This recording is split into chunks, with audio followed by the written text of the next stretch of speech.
Boa noite, Felipe. Tudo bem? Júlio Miguel Neto, da Rubro News TV e Disfla. Primeiramente, parabéns pela classificação. Felipe, é um jogo muito difícil. A gente sabe que Libertadores, muitas vezes, se a Copa, a classificação nem sempre é com o melhor desempenho. Mas eu queria saber de você, em relação a esse confronto e o confronto do Maracanã. A disparidade, a diferença do que foi esses confrontos, né? Claro que tem um adversário, tem a qualidade também do adversário, mas a disparidade que foi, principalmente do primeiro tempo do Flamengo e do segundo no Maracanã e o confronto de hoje. Um Flamengo que não conseguiu render, pelo menos em chances, né? Nessa partida em especial. E também, se você puder só explicar para a gente, se eu não me engano, acho que é o 13º jogo seguido que você tem a possibilidade de fazer 5 substituições e você não usufrui ela. Você sempre fala de controle de carga. Você acha que isso também não pode estar interferindo na parte física do Flamengo? Boa noite. Boa noite. Primeiro, sei que como você bem falou, foi um jogo muito difícil. Um jogo onde o nosso adversário faz um sacrifício na fase defensiva imenso. Todos os jogadores se involucram muito para defender. Eles induzem muito você a jogar por dentro para sair no contra-ataque. Então, é um jogo ao mesmo tempo que eles te concedem os espaços, eles aproveitam as perdas da bola, os contra-ataques. Isso gera frustrações, isso gera... às vezes que o time faz com que o time se parta muito durante o jogo, e principalmente a forma que eles têm de atacar, que é com lançamentos, bolas longas no atacante e jogo por fora, né? Então esse tipo de jogo, claro que não é fácil. Para vocês verem um nível que é difícil jogar quartas de final da Libertadores, né? Sei que talvez os titulares das manchetes de amanhã serão Flamengo passa mais alguma coisa, né? Sempre tem, mas a verdade é que a manchete é só uma. O Flamengo está na semifinal, fez o jogo em casa, a eliminatória tem 180 minutos, e aí no final se decidiu nos pênaltis, onde passamos.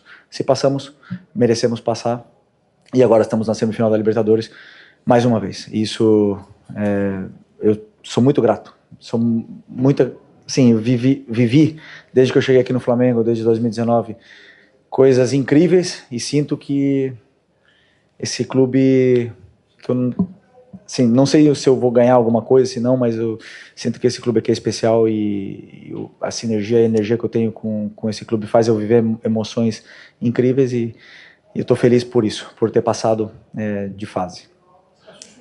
Sim. E sobre as substituições, eu sempre opto, lembrando que 4 anos atrás, 5 anos atrás, só podiam fazer 3 substituições. Essa regra nova são 5, e eu optei por deixar os jogadores no campo para os que poderiam bater pênalti, no caso do Jorginho. Eu queria ter tirado o Jorginho antes, mas imaginei o pênalti. O Lino, na minha visão, estava levando perigo por aquele lado, por mais que estava sendo difícil. Ele tem esse 1 contra 1 e esse terço final, tanto é que uma das melhores jogadas de perigo no segundo tempo foram dele.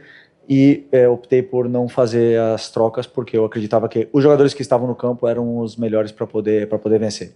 Fisicamente não foi o problema, porque acabamos o jogo no campo do adversário em todo momento. Buenas noches, profesor Felipe. Gustavo Leizão para Tempo Deportivo. ¿Se va conforme con el rendimiento de su equipo hoy? Bueno, en español, ¿no? Ok. Bueno, ha sido un partido muy difícil. No ha sido un partido malo, pero ha sido un partido donde controlamos mucho el juego, pero sí que es verdad que nos costó progresar las jugadas. Después, cuando eliminábamos y encontrábamos las ventajas, nos costaba bastante el tercio final, o sea, no estábamos finos con balón, el 1 contra 1, la verdad que tiene jugadores que defienden muy bien, nos costó, y no generamos tanto peligro como en el partido de ida, y eso también generó con que ellos, que Estudiantes, pues tuviera un poco más el balón, ¿no? En esas transiciones. Al final el gol de ellos vino en un error, y eso, claro, ya deja la eliminatoria abierta y puede caer de los dos lados, ¿no? Pero bueno, no ha sido el mejor de nuestros partidos, pero tampoco ha sido malo. Felipe, Mauro César, Jovem Pan, UOL e TV Cultura. Aqui, Felipe. Desculpa.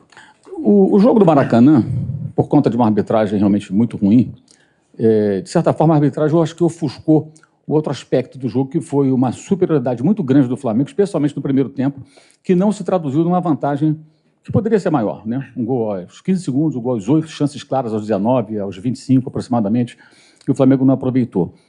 E chegou o Flamengo aqui numa situação muito difícil, muito mais difícil do que seria com uma vantagem de 2 ou 3 gols, pelo menos.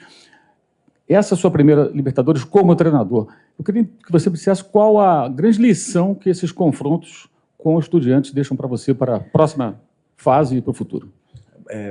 Bom, verdade, uma grande lição. Na verdade, a minha maior lição como treinador foi contra o Central Córdoba. Ali, a Libertadores é muito complicada, é muito difícil.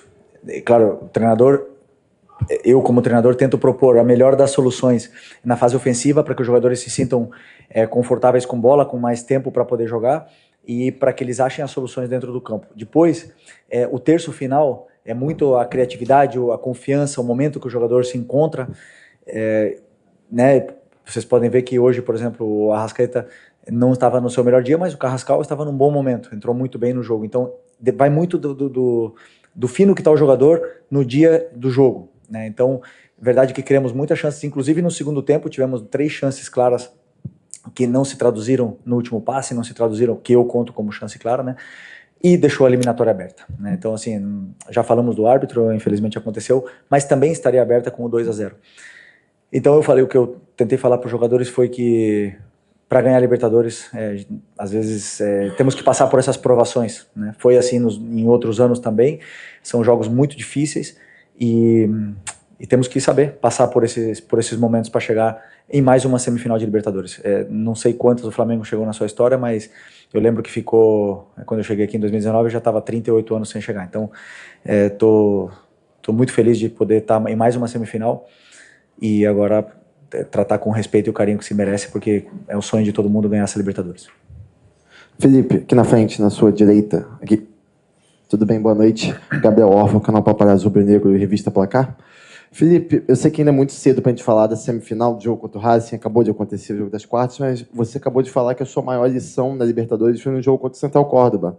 Eu queria saber quais lições você tira desse jogo aqui contra o Estudiantes, contra o time argentino, com a pressão aqui argentina muito, muito complicada, sabendo que tem um jogo mais, talvez com uma pressão ainda maior, porque é um estádio maior, e você estava lá quando o Flamengo foi eliminado, em 2021. Como é que você... Quais lições você tira desse duelo com o Estudiantes para esse jogo da semifinal contra o Racing? Obrigado. Cada time, cada jogo tem uma história diferente, um contexto diferente, mas na verdade é que as equipes argentinas são muito competitivas. Né? Então, esse é o primeiro ponto, igualar essa intensidade, essa competitividade, que é o que tentamos fazer sempre contra esses times argentinos. E o que mais me surpreende deles como treinador é ver o quanto eles conseguem cobrir de campo com sacrifício. Né? Às vezes em inferioridade numérica, um atacante marcando 2, 3 jogadores, e isso me surpreende porque faz com que seja complicado, né? No futebol. Às vezes no futebol brasileiro simplesmente com trocar passes você já elimina os jogadores e chega numa situação confortável na área do adversário. O futebol argentino dificilmente você vai ter essa facilidade. Então essa talvez é a principal lição, respondendo a pergunta também do Mauro, que eu falei, né, que para mim do Central Córdoba, é quanto campo eles conseguem cobrir com poucos jogadores. E então com certeza contra o Racing vai ser da mesma forma que foi hoje. Boa noite, Felipe. Aquí a izquierda. Martín Leiva para La Bola Sport. Con licencia voy a preguntar en español. Te quería consultar, bueno, ahora están en semifinales, le toca a otro equipo argentino, pero esta vez el equipo de Costas, considerado la bestia negra por Brasil, porque ha eliminado en finales a Botafogo, Cruzeiro y en fase de grupo Fortaleza. ¿Cómo se prepara Flamengo? ¿Cómo crees que va a ser esa serie? ¿Qué es lo que tienen que hacer para estar de vuelta en Lima como estuvieron en el 2019? Muito obrigado. Bueno, respondiendo muy parecido, ¿no? con tu compañero, la verdad que es un partido que aún tenemos que estudiar, tenemos que prepararlo, pero va a ser un partido parecido a nivel de intensidad, de sacrificio en el juego, sobre todo en la fase defensiva. Es un equipo que, por lo que vi, tiene muchísima intensidad, se parte mucho porque aceleran y son muy verticales, entonces es complicado no partirse en estos partidos que son de vuelta. pero un partido muy lindo de semifinal de Libertadores donde sobre todo disfrutar y para estar en la final de Lima ser mejor en los 180 minutos que ser mejor que Racing no es fácil. Boa noite, Felipe. Aqui atrás, Cidão Marinho da Litoral News. Libertadores a Libertadores e principalmente contra equipes argentinas sempre é uma batalha, né? Dá pra gente chamar de batalha de La Plata hoje. Você falou numa resposta anterior sobre os argentinos, né, conseguirem igualar a coisa na competitividade, né, que eles entregam muita raça, muita vontade no gramado. Por futebol, obviamente, o Flamengo é muito superior. Por qualidade, o Flamengo é muito superior, mas hoje isso não apareceu. Você acredita que é possível para a semifinal a sua equipe também entrar no gramado com essa competitividade parecida com a da equipe argentina para enfrentar o Racing? E se essa vitória, na sua visão, é uma vitória de time campeão, quando não vai bem no gramado, mas tem um ponto como o Rossi, que salva 2 vezes no pênalti, é um mérito também do goleiro. Desculpa, pode repetir a primeira? Da competitividade que os argentinos colocam no gramado, se é possível. Bom, como as armas sempre, né, de um time que incomoda muito é defender muito forte, de forma com perseguições agressivas, faltas, e sabem fazer muito bem isso. A fase defensiva das equipes argentinas são muito fortes e abrem mão de propor para jogar por uma segunda bola e chegar mais perto da tua área e ganhar terreno assim. Isso se traduziu em chances claras pro Estudiantes? Não vejo assim. Então, assim, o Flamengo foi mal no jogo. Eu poderia dizer que o Flamengo não foi o Flamengo que vocês estão acostumados a ver. Muito por mérito do Estudiantes, que conseguiu realmente incomodar, anular, mas a gente teve todo o controle do jogo no primeiro tempo, tivemos a bola, tivemos a posse. Chegamos muitas vezes na área do adversário, porém o último passe, a última finalização, o último drible não estava saindo. E isso fez com que, claro, os jogadores perdessem bola, o time se partisse em várias situações.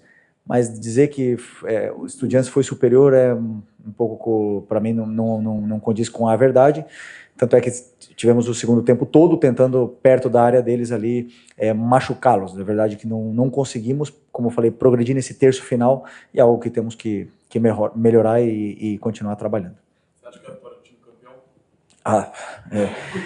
Para vencer a Libertadores tem que passar por muitas provações, e ainda faltam 3 jogos. Então, para ser campeão tem que passar por uma semifinal que vai ser muito complicado.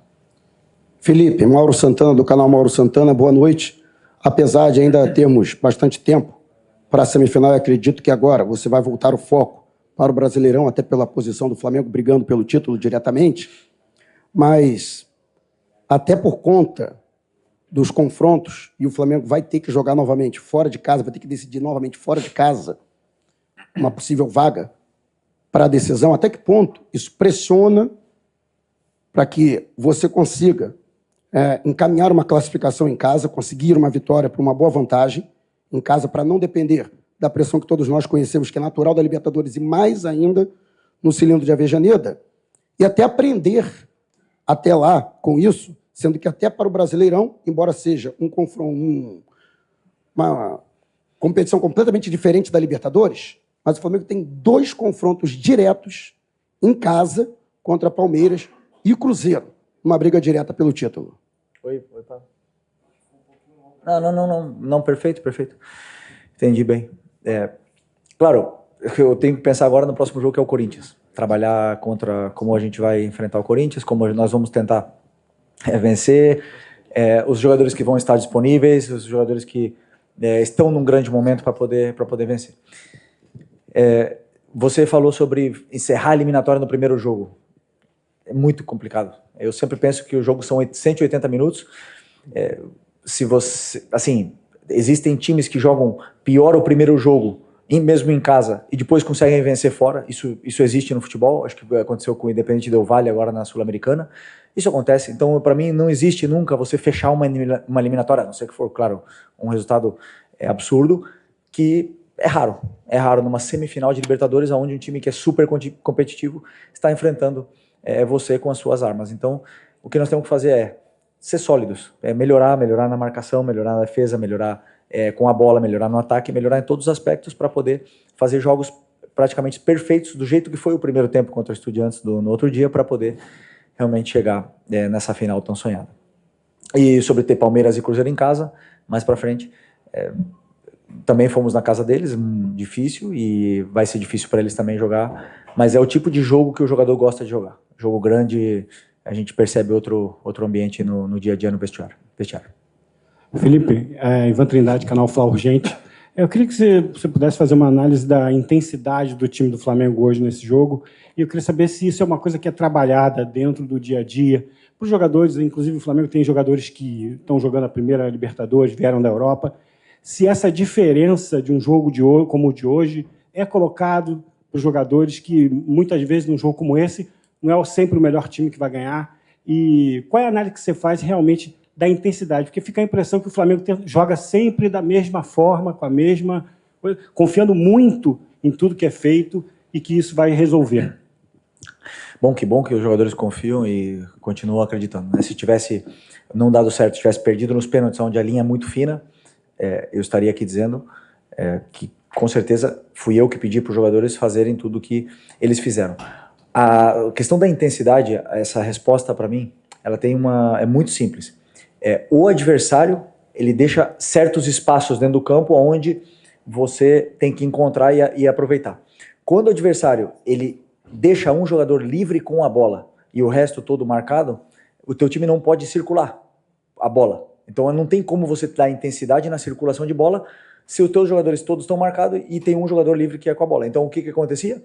Jorginho, muitas vezes livre, levava a bola e acabava caindo na armadilha de tentar forçar um passe por dentro e contra-ataque. A intensidade para voltar do contra-ataque era grande. Todos eles voltavam para marcar, Pedro voltou para marcar, Arrascaeta voltou para marcar, mas nunca tiveram livres, e então dá a sensação que o time não teve intensidade, mas foi muito mérito do Estudiantes de tirar a nossa criação e induzir o jogo onde eles se sentiam mais confortáveis. Felipe, acá, buenas noches, Luciano Negro para Punto de Noticias, perdón que te hable en español. Son dos preguntas rápidas. La primera, ¿cómo calificás el clima que se vivió hoy en el estadio? Y la segunda, estás en una de las casas de Diego Pablo Simeone. ¿Cuánto te influyó en tu etapa como entrenador que estás viviendo ahora? Bueno, primero se lo dije a los jugadores antes del partido. Hoy sentí ganas de jugar otra vez. Les envidié por ese ambiente que hay, por el césped, la manera que estaba perfecto, el clima, el ambiente del estadio estaba impresionante. La verdad que es un privilegio jugar en un ambiente tan increíble como ese estadio. Esa es la primera. Verdad que con nosotros, cuando estábamos controlando el juego y teníamos bastante posesión, se bajó mucho el volumen y conseguimos eso, pero claro, luego vino el gol y se vinieron arriba otra vez y la afición, es verdad que no dejó de animar en ningún momento. Sobre Simeone trabajó aquí, ¿verdad? Fue campeón aquí, ¿no? 2006. Ok. Pero es hincha de Racing. Sí, sí, es hincha de Racing. Sí. Bueno, es como, ya se lo dije muchas veces, es como un padre para mí. Hoy estoy sentado aquí fue porque él me ha inspirado a esto, ha cambiado mi vida en muchos sentidos y soy muy agradecido a él. Y nada, le deseo la mejor de la suerte siempre porque él sabe que le quiero mucho. Felipe, Raíza Simplício da Gol Brasil e da revista Placar. No final de semana a gente teve o clássico e muito se discutiu se foi falha ou não foi falha do Rossi no gol do Ryan. Hoje, no primeiro tempo, no finalzinho ali, aquela finalização, também muita gente colocou na conta que foi uma falha do Rossi. A gente viu ele muito abalado também na hora que desce para o intervalo, bem chateado. Alguns jogadores foram falar com ele. E aí, nos pênaltis, ele vai lá, resolve, defende 2 belíssimos pênaltis. Vai lá, depois pede até desculpa para a torcida. Queria saber de você se chegou a conversar com o Rossi, como é que foi no intervalo do jogo também, no vestiário com ele, essa volta por cima dele, né? O futebol te permite isso, dar essa volta por cima tão rápido. Pois não, o Rossi ele tem a nossa confiança, tem o carinho dos jogadores do grupo e os erros eles acontecem. É verdade que quando um goleiro erra é fatal, né? Você se expõe muito e, claro, um goleiro tem que estar no nível de concentração altíssimo sempre porque um erro te elimina, né? Então acontece, a única coisa que eu falei, ficar tranquilo, continua da mesma forma, que isso não afete, porque ele tem a confiança de todos. E quando veio os pênaltis, ele veio falar para mim, eu deixa comigo que eu errei antes, mas eu vou classificar a gente agora. Eu acreditei e por sorte, fez 2 grandes defesas e conseguimos passar. Mas é importante que, eu sempre penso assim, quando o jogador erra, analisar o erro, não se esconder do erro, colocar no campo o que aconteceu e treinar esse tipo de lances, porque só, para mim, as correções e o trabalho em cima do que você errou é o que faz você evoluir e melhorar. Mas ele tem a confiança de todos nós. Felipe, Simon Ledo, do Coluna do Fla, de forma bem sucinta, você falou que os jogadores estavam perdendo os últimos passes ali sempre, não finalizando. Você acha que o excesso de qualidade do time, tecnicamente, atrapalha nessa parte da vontade de finalizar? De finalizar como? Na verdade, o excesso de qualidade técnica acaba interferindo na finalização mesmo, dos caras quererem chutar e ficam sempre dando um toque a mais e não finalizam nunca. Hoje a gente percebeu bastante isso, né? Não acredito nisso. Eu acredito que hoje eles não conseguiram se encontrar da mesma forma, as relações não estavam iguais que no outro jogo. Todos os nossos jogadores estavam com uma marca individual e eles não conseguiram se conectar. Eu senti que o nosso time estava um pouco distante, entre Lino, Arrascaeta, Plata mesmo e o próprio Pedro. Eles não conseguiam se conectar entre eles. Depois eu vou analisar, ver o que aconteceu exatamente. Mas não é fácil sempre jogar fora de casa, na Libertadores, com esse ambiente e com a eliminatória, e com o que está em jogo, né? Sempre jogar o jogo e não o que está em jogo é muito complicado para a cabeça do jogador. Então, mas o que eu notei foi um pouco isso, essas distâncias não estavam bem. Sobre finalizar, eu acredito que o jogador pode tomar decisões erradas, os que tomam as melhores decisões são os jogadores mais caros do mundo. Nós temos aqui os melhores jogadores com mais qualidade, talvez da América do Sul, mas nem sempre escolhem certo, né? Então, depois eu vou analisar com mais calma, mas quando normalmente tem espaço para chutar, eles vão chutar. Muito obrigado. Obrigado, boa noite, pessoal.